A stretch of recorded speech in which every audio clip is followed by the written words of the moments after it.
क्या प्रदेश में संतों पर इस तरह से गाज गिरती रहेगी? क्या प्रदेश की जनता बीते हुए दिनों की राजनीति समझ पाएगी? क्या लोकतंत्र की जीत होगी? संत कंप्यूटर बाबा ने मध्य प्रदेश में होने वाले उपचुनाव में लोकतंत्र व मध्य प्रदेश बचाओ यात्रा की शुरुआत की थी। संत कंप्यूटर बाबा ने प्रदेश की 58 विधानसभा सीटों पर पहुंचकर धर्म के नाम पर सारी बातें बताई थी कि प्रदेश में किस तरह से लोकतंत्र की हत्या की गई है।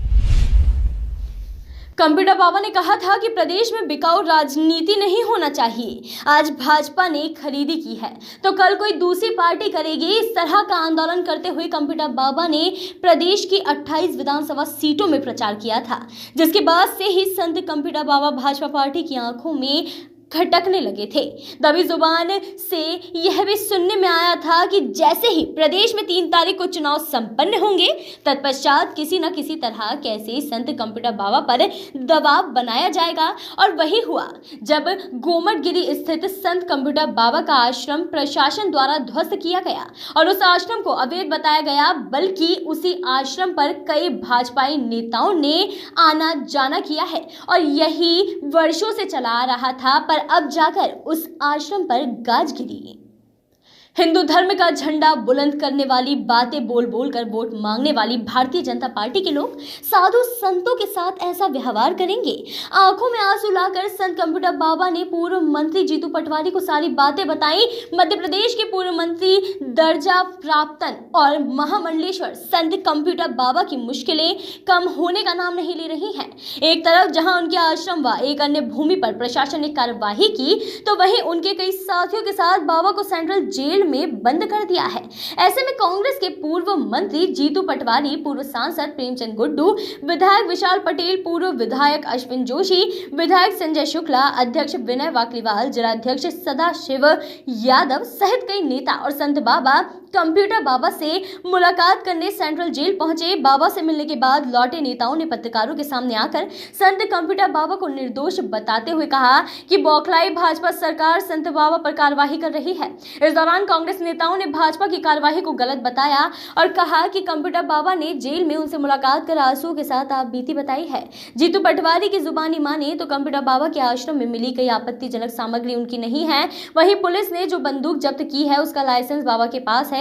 वहीं पूर्व मंत्री पटवारी ने बाबा की जल्द ही जमानत होने की बात भी इस दौरान कही है। जो कंस्ट्रक्शन तोड़ा गया वो विधायक निधि से बना हुआ था, वो जनपद की निधि से बना हुआ था, वो पंचायत की निधि से बना हुआ था। सरकार ने सरकारी पैसे से कैसे परमिशन दी अवैध निर्माण के लिए, ये प्रश्न चिन्ह खड़ा कर। दूसरा, जो बंदूक मिली वो बंदूक का उनके पास लाइसेंस है। तीसरा, अखबारों में उन्होंने अंदर देखा कि टब मिला और कुछ ऐसी बातें सब झूठ बाबा ने बताई। उन्होंने कहा कि साधु संतों के साथ ऐसा व्यवहार शिवराज करेगा, ये हमें अंदाजा नहीं था। एक तरफ हिंदुत्व के नाम का झंडा बुलंद करने वाले भारतीय जनता पार्टी के लोग साधु संतों के साथ इतनी यातना देंगे, ये कंप्यूटर बाबा आंखों में आंसू ला लाकर अपनी बातें बता रहे। मैं मानता हूं कि ये सारा परिदृश्य, जैसा अश्विन जोशी जी ने कहा कि 15 साल तक जब शिवराज जी की स्तुति करें तो ये साधु संत महात्मा, और जैसे ही कहा कि आपने नर्मदा सेवा योजना में घोटाले क्यों किए, अवैध खनन क्यों हो रहा है, तो आप शैतान शिवराज सिंह 2 चश्मों से साधु संतों को देखते हैं, एक मेरे पक्ष के, एक मेरे विरोधी। अगर साधु संत भी विरोधी है तो शिवराज सिंह जैसा हिटलर आदमी छोड़ेगा नहीं, ये बताना चाहते हैं। शिवराज जी एक अच्छा राजा नियम कानून कायदे संविधान का न्याय के लिए उपयोग करता है, और एक खराब राजा नियम कायदे कानून संविधान का बदला लेने के लिए उपयोग करता है। तो बदला लेने वाले जितने भी राजा इतिहास में रहे हैं, उनका अस्तित्व इतिहास में नहीं दिखा है। मैं मानता हूं 3 बार आप चुन के मुख्यमंत्री बने, 1 बार अतिक्रमण करके मुख्यमंत्री बने।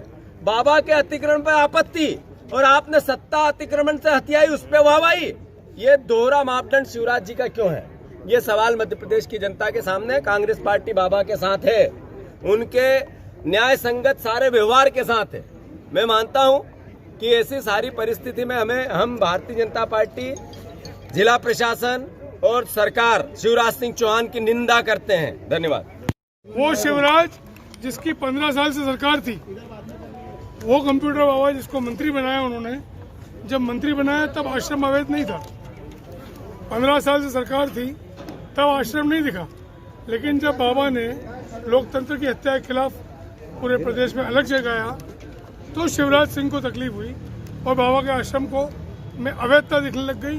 कोई आश्रम जो 15 साल से था, जिसमें शिवराज मंत्रिमंडल के सारे मंत्री गए बाबा के हाजिरी देने, वो एकदम अचानक अतिक्रमण में आ गया। अभी क्या मुलाकात हुई, अभी क्या बोला गया? बाबा का कहना है कि बाबा के पास जो बंदूक मिली उसका लाइसेंस है, बाबा के पास जो आश्रम बना था वो पंचायत की निधि से बना था, वो उनके पास दस्तावेज है। और बाबा को के अतिक्रमण को तोड़ करके शिवराज सिंह ने अन्य संतों को एक धौंस दी है कि यदि हमारे खिलाफ जाओगे तो तुम्हारे साथ हम ऐसा करेंगे। यह मनोवैज्ञानिक दबाव डालकर संतों को येन केन पकड़ें अपने पक्ष में करने का तरीका है। वॉइस ऑफ राइट्स के लिए सावेर से जीतू पटेल की रिपोर्ट।